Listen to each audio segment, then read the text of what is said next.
क्या आपने कभी सुना है सर्विस ओरिएंटेड आर्किटेक्चर या एसओए के बारे में? अगर नहीं, तो आज के इस वीडियो में हम जानेंगे कि एसओए क्या होता है, इसके बेनिफिट्स क्या है और कैसे ऑर्गेनाइजेशन इस आर्किटेक्चर का यूज़ करती है अपने सॉफ्टवेयर सिस्टम्स को बनाने के लिए। Let's get started. एसओए का फुल फॉर्म है सर्विस ओरिएंटेड आर्किटेक्चर, और ये एक सॉफ्टवेयर डिज़ाइन अप्रोच है जो सिस्टम्स को छोटे छोटे इंडिपेंडेंट सर्विसेज के थ्रू बिल्ड करता है। इन सर्विस का काम है होता है स्पेसिफिक टास्क को परफॉर्म करना, जैसे कि user authentication, data retrieval, payment processing etcetera. Okay, ये सर्विस लूजली कपल्ड होते हैं, यानी एक सर्विस दूसरे से डायरेक्टली डिपेंडेंट नहीं होती। इसका मतलब है कि एक सर्विस को अपडेट या रिप्लेस किया जा सकता है बिना बाकी सिस्टम्स को इम्पैक्ट किए हुए। ओके, तो पहले हम देखते हैं कि एसओए कैसे काम करता है। जैसे कि यहाँ पे कुछ एक एग्जांपल है, ये ई कॉमर्स के प्लेटफॉर्म से रिलेटेड है, लेकिन मैं आपको अपनी भाषा में समझाता हूँ। मान लीजिए जैसे एसओए में हर एक स्पेसिफिक फंक्शन परफॉर्म करती है। फॉर एग्जांपल, एक सर्विस यूज़र के लॉगिन क्रेडेंशियल वेरीफाई करेगी, दूसरी सर्विस डेटा को स्टोर करेगी और तीसरी सर्विस बिलिंग प्रोसेस करेगी। ये मान के चलिए, ठीक है। मीन्स पहले लॉगिन एक जैसे भी आपको भी ऐप ई कॉमर्स ऐप भी मान लीजिए, पहले लॉगिन पेज रहती है, फिर उसमें बिलिंग प्रोसेस रहती है, आप पेमेंट कैसे करेंगे वगैरह वगैरह। सो इन सर्विस को कम्युनिकेशन प्रोटोकॉल्स के थ्रू कनेक्ट किया जाता है, जैसे SOAP, SOAP, simple object access protocol, या रेस्ट, रिप्रेजेंटेशनल स्टेट ट्रांसफ़र। आपका सिस्टम एक कंज्यूमर होता है जो सर्विसेज को रिक्वेस्ट भेजता है और सर्विस अपने टास्क को परफॉर्म करके रिस्पॉन्स वापस भेजती है। ठीक है, इसमें बेसिकली सर्विस कंज्यूमर और सर्विस प्रोवाइडर के बीच में कनेक्शन है। तो नेक्स्ट हम देखते हैं की features of service oriented architecture. सबसे पहला है loose coupling. Loose coupling means service अपने आप में इंडिपेंडेंट होते हैं और इस एक दूसरे के बिना भी काम कर सकते हैं। ठीक है, तो ऐसा नहीं कि अगर वो काम नहीं कर रहा है तो ये काम नहीं करेगा, ये बंद हो जाएगा। वो ये एक दूसरे के बिना भी काम कर सकते हैं। अगर एक सर्विस फेल हो जाए तो पूरा सिस्टम डाउन नहीं होता, उसमें एक दूसरे से मतलब कुछ फ़र्क नहीं पड़ता। अगर वो दूसरा कुछ नहीं चल रहा है तो ये अपना काम कंटिन्यू रखेगा, ये बंद नहीं होगा। नेक्स्ट है रीयूजेबिलिटी। एक बार कोई सर्विस बंद हो गई तो उसको अलग अलग एप्लीकेशन में बार बार यूज़ किया जा सकता है। ठीक है, मीन्स सॉरी, एक बार कोई सर्विस अगर जैसे यूज़ हो चुकी है तो उसको हम अलग अलग एप्लीकेशन में बार बार यूज़ कर सकते हैं। ठीक है ना, तो ऐसा नहीं कि एक बार यूज़ किए तो उसके बाद ये कुछ काम करने अब यूज़ नहीं कर सकते। नेक्स्ट है इंटेरोपरेबिलिटी। इसका मतलब ये होता है कि SOA mean service oriented architecture different platforms और टेक्नोलॉजीज़ को एक साथ काम करने की फ्लेक्सिबिलिटी देता है। फॉर एग्जांपल, आपका एक सर्विस जावा में लिखा हो और दूसरा .NET में, लेकिन दोनों एक साथ काम करेंगे। ऐसा कोई पर्टिकुलर नहीं है कि एक ही लैंग्वेज में या एक ही टेक्नोलॉजी में काम होना चाहिए।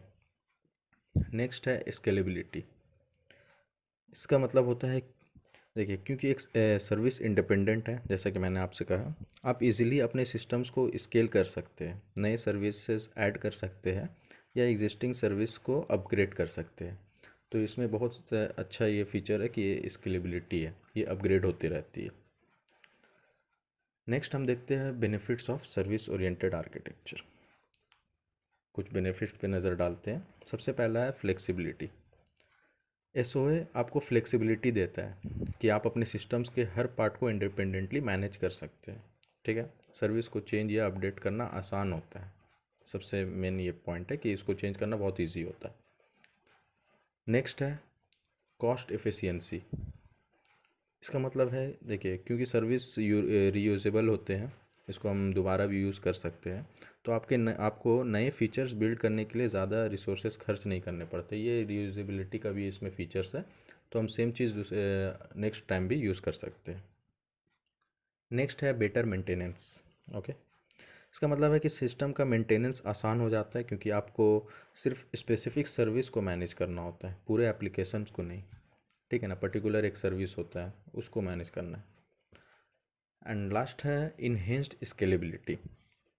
इसका मतलब है कि सर्विस ओरिएंटेड आर्किटेक्चर में आप इजीली नए सर्विस ऐड कर सकते हैं या एग्जिस्टिंग सर्विस को स्केल कर सकते हैं, जैसा कि मैंने आपसे कहा था। जब आपके यूज़र्स और डेटा वॉल्यूम बढ़ने लगते हैं, डेटा वॉल्यूम या यूज़र्स बढ़ रहे हैं, तो एक सर्विस में अगर नहीं हो पा रहा है तो आप नए सर्विस ऐड कर सकते हैं। ठीक है, तो लास्ट हम कुछ देखते हैं challenges of service oriented architecture, जिसमें सबसे पहला है कॉम्प्लेक्सिटी। देखिए, मल्टीपल सर्विस को मैनेज करना और उनके बीच का कम्युनिकेशन सही तरीके से सेटअप करना थोड़ा कॉम्प्लेक्स हो सकता है, तो ये एक चैलेंजेस आती है सर्विस ओरिएंटेड आर्किटेक्चर में। ठीक है ना। नेक्स्ट है सिक्योरिटी कंसर्न्स। इसका मतलब है कि कोई देखिए सर्विस नेटवर्क के थ्रू कम्युनिकेट करते हैं, तो सिक्योरिटी एक मेजर कंसर्न हो सकती है। आपको सर्विस को कम्युनिकेशन को प्रॉपरली सिक्योर करना पड़ता है। जैसा कि मल्टीपल सर्विस है तो वो आपस में कम्युनिकेशन करते हैं, तो वो नेटवर्क के थ्रू करते हैं, तो इसको सिक्योर करना भी एक चैलेंज है। लास्ट है परफॉर्मेंस ओवरहेड। मीन्स हर सर्विस को अपना टास्क इंडिपेंडेंटली परफॉर्म करना पड़ता है, जो कभी कभी परफॉर्मेंस को थोड़ा स्लो कर सकता है, स्पेशली जब बहुत ज़्यादा सर्विस एक साथ काम कर रही हो। जैसा कि आपने सुना होगा ना कि ट्रैफिक सर्वर, ये थोड़ा सा जिसके कारण ये स्लो हो जाता है। जब एक साथ बहुत ज़्यादा सर्वर बिजी रहता है तो ये थोड़ा सा स्लो काम कर रहा है। ओके, सो अगर हम इसका कुछ यूज़ देखेंगे इस वे का, देखिए आजकल कई बड़ी कंपनीज जैसे अमेज़ॉन, नेटफ्लिक्स और उबेर सर्विस ओरिएंटेड आर्किटेक्चर का यूज़ करते हैं अपने सिस्टम्स को बनाने के लिए। ये कंपनीज अलग अलग सर्विस को इंटीग्रेट करके अपने यूज़र्स को स्मूथ और फास्ट एक्सपीरियंस देती है। फॉर एग्ज़ाम्पल, जैसे नेटफ्लिक्स में आप देखते हैं कि एक सर्विस यूज़र रिकमेंडेशन हो देती है, दूसरी सर्विस स्ट्रीमिंग मैनेज करती है और तीसरी बिलिंग सिस्टम हैंडल करती है। सब अपने अपने सर्विस के थ्रू काम करते हैं। ओके, तो इसमें बेसिकली होता क्या है ना कि एक सर्विस प्रोवाइडर होता है, एक सर्विस कंज्यूमर होता है।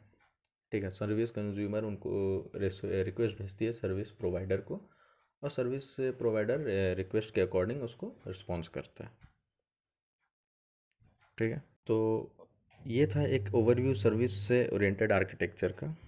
ये अप्रोच बिजनेस को ज़्यादा फ्लेक्सिबिलिटी, स्केलेबिलिटी और बेटर मैनेजमेंट देता है, स्पेशली जब सिस्टम्स कॉम्प्लेक्स हो जाते हैं। अगर आप सॉफ्टवेयर आर्किटेक्चर में इंटरेस्टेड है तो सर्विस ओरिएंटेड आर्किटेक्चर को ज़रूर एक्सप्लोर करें। अगर आपको ये वीडियो इन्फॉर्मेशन लगी हो तो लाइक और सब्सक्राइब ज़रूर करें। कमेंट सेक्शन में बताएं आपके लिए सर्विस ओरिएंटेड आर्किटेक्चर का सबसे बड़ा बेनिफिट क्या लगता है।